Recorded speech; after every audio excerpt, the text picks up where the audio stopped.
ஒட்டப்படுதலுமே சிகிச்சையாகிறதே. மருந்தில்லா மருத்துவம் எனும் சத்தியமே. நம் ஒற்றை தழுதலுதலுமே சிகிச்சையாகிறது. அதுவே அக்குவஞ்சர் எனும் சத்தியமே. உவோட ஹீலுமே அக்கு ஹீலராக்குவதே. நமது கம்பம் அகாரமின் தனிச்சிறப்பே. இயற்கை விதிகளை சேவோம் நம் வாழ்வில். மருந்தில்லா உலகம் காண்போம் இவர் வாழ்வில். மனிதா ஓ மனிதா நீ மாறிவிடு. நாங்க தங்க விதிகளை நீ பின்பற்றிவிடு.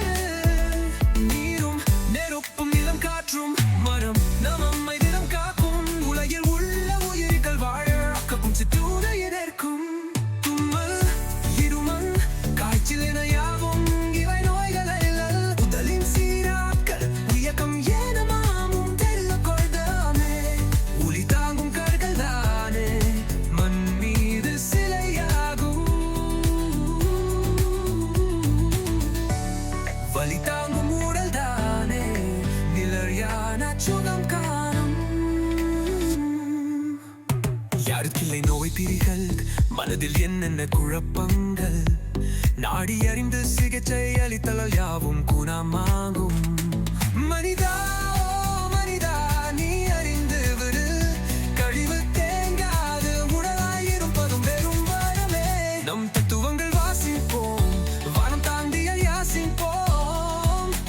எல்லையற்ற இறைனி மலையை மூச்சு போல சுவாசிப்போம். லட்சியம் செலவு நமக்கில்லை பஞ்சபூத சமநிலையில் இயல்பாக காய் சேரும் என்ற புரிதல் இருந்தாலே மருந்தின் விசிசு வளவும். உறுதியோடு நம் வீட்டில் நிகழ்ந்தனுமே சகப்பிரசவம்.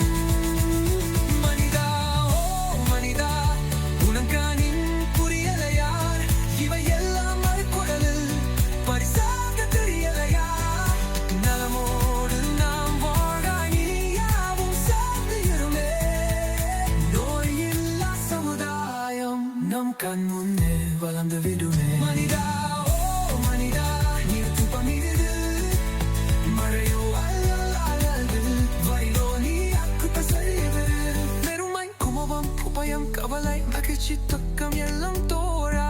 நோய் காணல் பணி வகைகள்